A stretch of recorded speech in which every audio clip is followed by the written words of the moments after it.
دے دیا جاتا ہے. ما غرک بربک الکریم ایک مرکزی مضمون ہے یہ اس سورت کا جو آخری پارے میں ہے سورۃ الانفطار.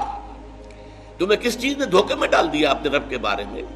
وہ کریم ہے، رحیم ہے، لیکن اس نے تمہیں اختیار دے کر تمہیں امتحان میں ڈالا ہے اور اس کا نتیجہ نکلے گا تمہارے اعمال کے اعتبار سے. یہ ضرور ہے کہ محض عمل کی بنیاد پر کسی کی نجات نہیں ہوگی، اللہ کی رحمت کی ضرورت ہوگی، لیکن بغیر عمل کے تو وہ رحمت بھی آپ کو ملنے والی نہیں ہے. اپنی سی محنت کر کے اللہ تعالیٰ کی رحمت کا اپنے آپ کو مستحق ثابت کرو، پھر وہ رحمت خداوندی جو ہے دستگیری کرے گی. تو یہ چیزیں در حقیقت، اور ایمان کا بھی عام تصور کیا ہے؟ وہ جو شہادت ہے اشہد ان لا الہ الا اللہ واشہد ان محمد رسول اللہ، اسی کو ہم نے ایمان سمجھ لیا. حالانکہ یہ تو اقرار باللسان سے ہم مسلمان تو ہو گئے. قالت الاعراب آمنا قل لم تؤمنوا ولکن قولوا اسلمنا ولما يدخل الايمان في قلوبكم. یہ بدو کہہ رہے ہیں ہم ایمان لے آئے، نبی ان سے کہہ دیجئے تم ایمان ہرگز نہیں لائے ہو، بلکہ یوں کہو کہ ہم اسلام لے آئے ہیں، ہم نے اطاعت قبول کر لی ہے، اور ابھی ایمان تمہارے دلوں میں داخل نہیں ہوا. جب تک یہ ایمان دل میں نہ کھپ جائے وہ ایمان نہیں ہے. وہ کلمہ شہادت ہے، وربل اٹیسٹیشن ہے، وہ اسلام کا رکن ہے، ایمان کا نہیں ہے. ایمان کا رکن کیا ہے؟ ثم لم يرتابوا انما المؤمنون الذين آمنوا بالله ورسوله ثم لم يرتابوا. اصل مومن تو وہ ہیں جو اللہ پر اس کے رسول پر ایمان لائے، پھر شک میں ہرگز نہ پڑے، یقین کی کیفیت ہو جائے. پھر عمل صالح، جیسا کہ میں نے کہا قرآن مجید میں شاذ آپ کو بڑا تلاش کرنے کے مقام تلاش کرنا پڑے گا جہاں کہ ایمان کے ساتھ عمل صالح کی شرط موجود نہ ہو، وہ لازم و ملزوم کی طرح ہوتے ہیں. پھر یہ تواصی بالحق اور تواصی بالصبر ہے. تو یہ تمام چیزیں لازم ہیں، اور ان کے لزوم کو در حقیقت ذہن نشین کرنا، جیسا کہ میں نے عرض کیا کہ اس کی ہمارے اس منتخب نصاب کے درس کا مرکزی ہدف یہی ہے، ٹارگٹ یہی ہے کہ ہمارا جو تصور ہے فرائض دینی کا وہ بدل جائے.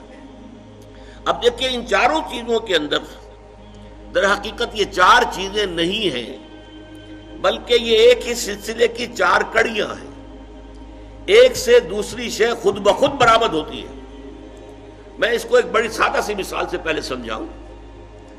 دیکھیے دنیا میں کوئی معاملہ آپ کے سامنے آتا ہے، فرض کیجئے کہ کوئی جھگڑا ہے، کوئی تنازع ہے، کوئی قضیہ ہے.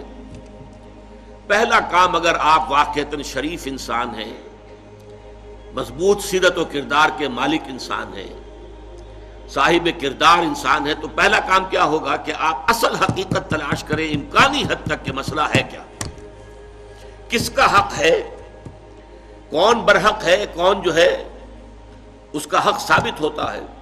تو پہلے یہ ہے تفتیش، تحقیق کہ حقیقت معلوم ہو جائے. ثانیاً اب جو حقیقت آپ پر منکشف ہو، اب اسے قبول کرنا دل سے، اور اگر اس کا کوئی اثر آپ کی ذات پر بھی پڑتا ہو تو اس کو عملاً اختیار کرنا.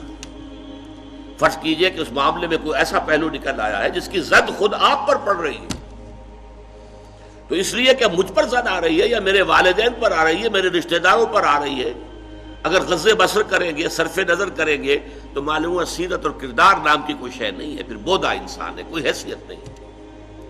جیسے کہ قرآن مجید میں سورہ نساء میں فرمایا گیا یا ایھا الذین آمنوا کونوا قوامین بالقسط شہداء للہ ولو علی انفسکم او الوالدین والاقربین. اے ایمان والو کھڑے ہو جاؤ عدل کے علم بردار بن کر، اللہ کے لیے گواہی دینے والے بن کر، اور چاہے کوئی معاملہ ایسا ہو کہ جو تمہارے خلاف جا رہا ہو، تمہارے والدین کے خلاف جا رہا ہو، تمہارے رشتہ داروں کے خلاف جا رہا ہو، عدل کا دامن ہاتھ سے نہیں چھوڑنا. اسی طرح فرض کیجئے کوئی فیصلہ جو ہے صحیح بات، اس سے آپ کے کسی دشمن کو فائدہ پہنچ رہا ہے، اب یہاں اس وجہ سے نہ رک جائیں. یا ایھا الذین آمنوا یہ سورہ مائدہ میں ہے، کونوا قوامین للہ شہداء بالقسط ولا یجرمنکم شنآن قوم علی الا تعدلوا اعدلوا هو اقرب للتقوی. دیکھو کہیں ایسا نہ ہو کسی کی دشمنی تمہیں زیادہ عدل سے اور زیادہ حق سے منحرف کر دے، اس لیے کہ دشمن کو فائدہ پہنچ رہا ہے. تو یہ بات میں کیسے کہہ دوں؟ نہیں، دشمن کو فائدہ پہنچ رہا ہو یا اپنے کو نقصان پہنچتا ہو، جو حق ہے اسے بیان کرنا ہے اور اسے قبول کرنا ہے، اگر واقعی سیرت و کردار کا حامل انسان ہے. تیسرے درجے میں یہ کہ اس کا واشگاف اعلان کرو، ڈنکے کی چوٹ اعلان کرو. اور چوتھے یہ کہ اگر اس میں کوئی ریزنٹمنٹ ہوتی ہے، کوئی فریق جو ہے آپ کے خلاف کوئی اقدام کرتا ہے، کوئی پروپیگنڈا کرتا ہے، کوئی آپ کے خلاف جو ہے کوئی اور ایسی تدبیر کرتا ہے جس سے نقصان پہنچ سکتا ہے، تو ڈر کر خاموش نہیں ہو جانا، بلکہ یہ کہ وہ سارے خطرات کو برداشت کرتے ہوئے مردانہ وار جو حق بات ہے اسے کہنا ضرور ہے، اور اگر اس میں کوئی تکلیف آ رہی ہے تو اس کو جھیلنا ہے۔ یہ خود بخود جو ہے یہ 4 قدم جو ہے، اگر انسان صاحب کردار ہے، اگر اس میں واقعتاً سیرت اور کریکٹر نام کی کوئی شے، تو یہ خود بخود ہوگا کہ ہر شے کی حقیقت تلاش کرو، نمبر 2 اس کو قبول کرو، اور اس کا کوئی عملی تقاضا ہے تو اس کو پورا کرو۔